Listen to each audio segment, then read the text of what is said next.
Hey, everybody. Welcome back. So I hope this is recording. Oh, just saw the lights change. I hope this is recording. I'm trying a new microphone. Somebody mentioned that my sound wasn't great.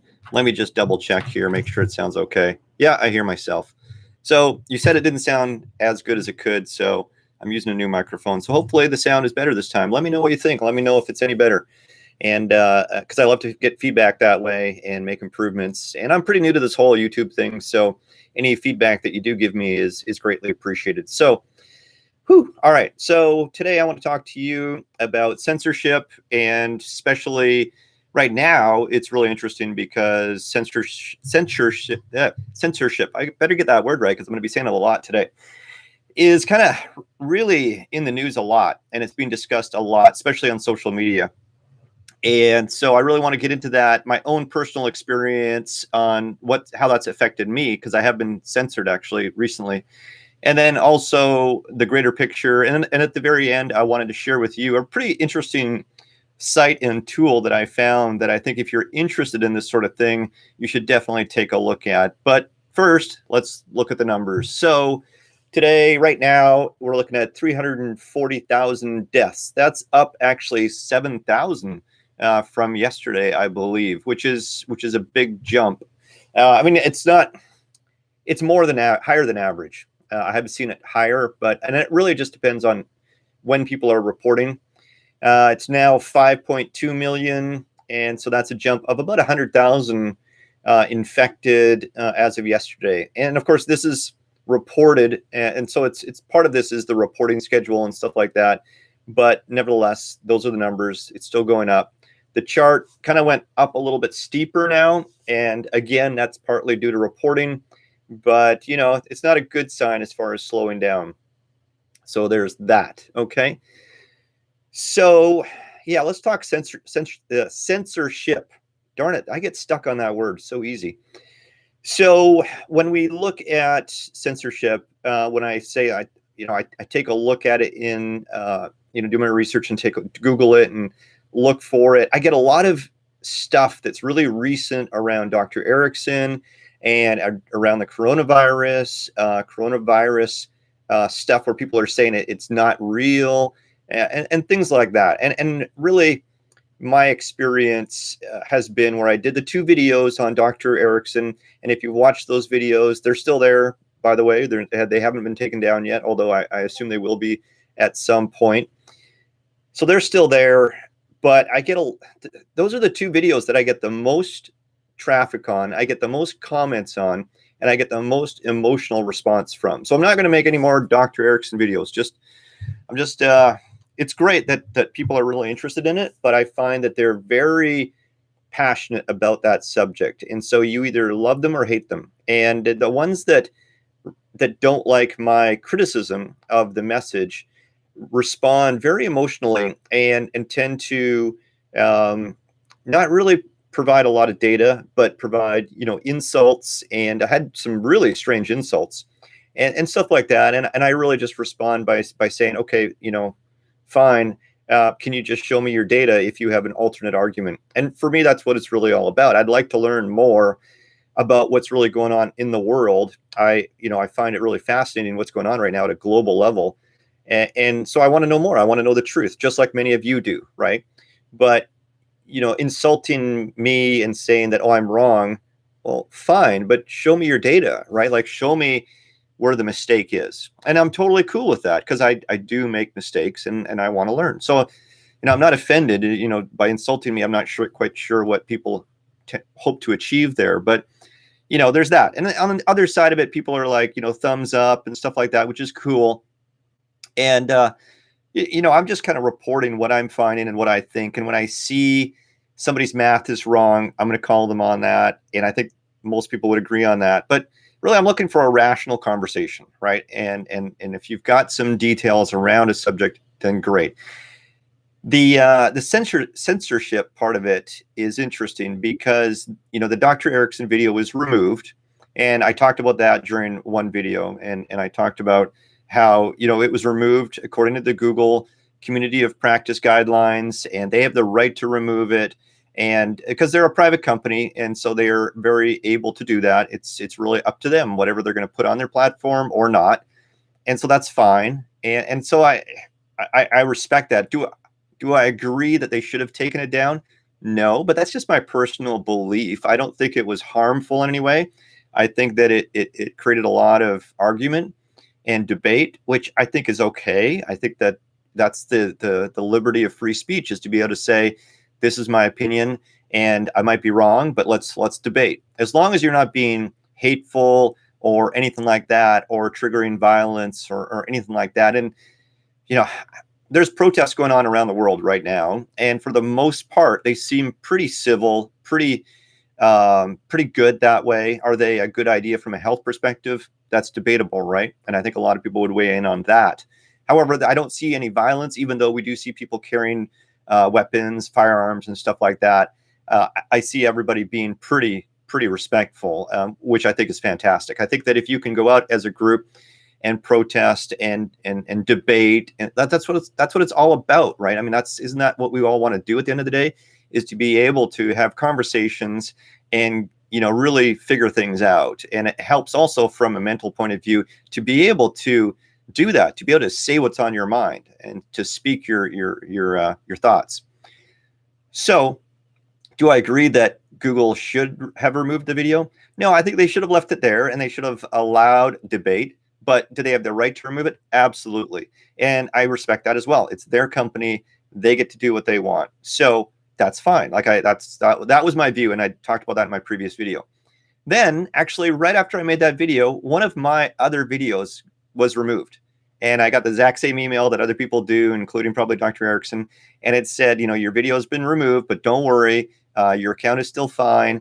And it was removed due to it violated our community of practice guidelines, blah, blah, blah. Right. And I didn't spend a lot of time reading the email.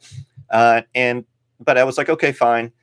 And it's as a creative person who's created the video, there's the initial disappointment of, well, you know what, like that's a bummer, because you know, these live videos are not edited, so they're just raw dumps of however I'm feeling on that particular day. Hence the, you know, coronavirus vlog. Right? It's just like, wow, here you go, uncensored and just, you know, unedited. So it's not a huge amount for me. I'm not a professional vlogger. I'm getting slightly better with your help. Thank you very much. But, you know, it's not a huge amount of effort. So when I make a video and then it gets taken down, it's like, fine, whatever. I mean, it's not like I spent a week editing it and I don't have a fancy soundtrack on it, nothing like that. So fine. And I respect the platform. So the people at Google, if they don't like my stuff, they can remove it. It's totally up to them. Disappointed? Yes. Do I think it's wrong? Well, I would like them to like my stuff, but if they don't, then it's totally up to them. So there's that. So my response really was, right, you know, and it really sent a bit of a message to me, as far as it made me think about it later. And it was like, okay, well, do I continue to make content that they're just going to remove, or do I change my content slightly, or do I just move to another platform? And, you know, that's the big decision that I have to think about now. When we think about Google and YouTube, I mean, it's really, I used to think of big companies as this kind of headless giant that would just, you know, move through and crush things. And, you know, I don't know, that sounds very good, but, you know, just because they're comprised of thousands of people and committees and things like that. So you have to sometimes wonder if the ethical nature is there, and all these other things that an individual would have. And now I think completely opposite. Now my view is that big companies are really, it boils down to one person. And so same with Google, it's one person at the top of that tree. And that person makes decisions on the guidelines or community practices or whatever it is, as far as what do we want to promote. And just like, I touched my face twice now in this video, darn it. So that's really where this is coming from, right? There's an individual at the top of the organization that has a certain belief on how the world should be. They would agree and disagree with certain things. And so we can expect content of that nature where that person does not like it to be removed from the platform. And so I don't think that's great, but that's the way business works, right? If you're the president, you call the shots. and that's how it works. So that's kind of my view on it now. It doesn't change anything. I mean, that's the way it is. So, but there's a whole bunch of things going on around the censorship part of it, you know, and it's close to home to me now, and it's been in my head quite a bit since that was removed. You know, I looked at, okay, well, what is censorship exactly? Because there's all these kind of connotations with it, right? And really, it's just the disagreement of the message. So it would be the person in charge at Google disagreed with my message, because that's now been made into a policy that would have been shaped by senior leadership at the company. Not necessarily a means to an end, although I think it's often viewed as that, right? So when they took my video down, when they took down the Dr. Erickson video, especially that one, I think a lot of people looked at that and went, okay, well, that validates that video must be true, because if they censored it, if they removed it, that means there's something they don't want us to see. And I think that that's kind of true. I think that in their minds, they viewed that as wrong. And so do I. I think a lot of the content in that was wrong. I think it was good to have the debate and talk through it, but I think the math was wrong. So they removed it because of that, right? And so not necessarily a means to the end where it's, you know, where they're promoting one message to make sure everybody thinks a certain way. It doesn't necessarily mean that, okay?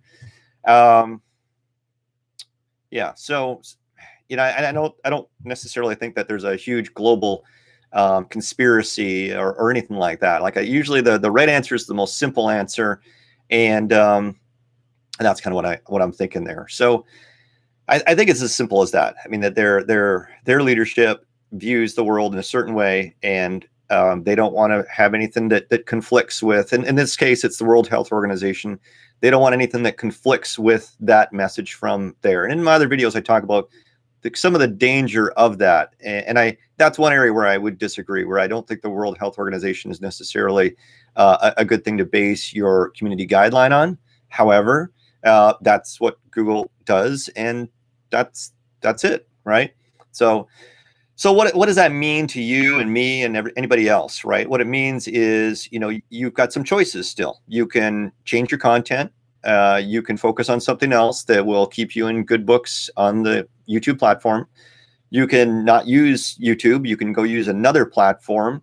And actually, it's ironic enough that Joe Rogan has moved to Spotify. He's got a $100 million contract now, and he's moved to Spotify. And word is that Spotify will open up some options for him a little bit as far as content. And I think that a lot of creators, you know, they want to be able to create certain content, but they change it to meet community guidelines. And so I think that's going to open the doors to a lot more competition and a lot more flexibility for creators. And so I'm really interested to see what that's going to look like and where that's going to go. But that's a first step. The other option you have is make your own website, right? Make your own brand, put it out there. Usually you have a lot more flexibility that way. You can make your own videos, post them on your website, and do that. The other option is join others. So join others that you find have a common message or interest, things like that. And that's often a powerful way to go about and make sure your voice is heard. And whatever your message is, that's another option. Yeah, so those are some things you can do. One of the things that I discovered when I was kind of looking at censorship on the internet, I noticed that, of course, it's been a big problem, and it's been something that's been going on for a long time. I mean, the internet was initially this thing that allowed people to get on their soapbox and discuss and talk, and not be restricted in any way. And of course, restrictions have slowly crept into the internet, governance and things like that, because security has become much more of an issue. But if you want to take a look at Censored Planet, I forget the URL. I think it's censoredplanet.org. It's from the University of Michigan. It's a project that's come out of there.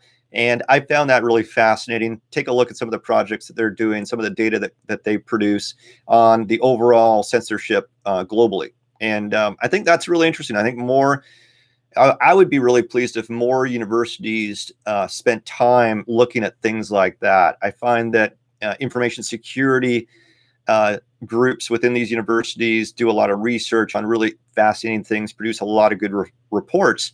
And I think to take a look at censorship and how that's being used and how that changes the message and the dialogue would be really interesting, right? Because it's definitely happening. We're definitely influenced in certain ways by the messaging that we get, by the news. It's not really news anymore that we get, and I think that definitely is changing our society. And yeah, so I think it would be nice to be as open as possible, as long as we're not allowing certain things. I don't think there's any value in the grotesque, in the violent, or anything like that. I don't think that there's a need for that when we talk about free speech. Anything that hurts somebody else, I think that's starting to encroach on other civil liberties that we have. So there's got to be some restrictions to the free speech, right, or how that's done. But I think for the most part, your ability to debate and argue should be pretty open if we can, right?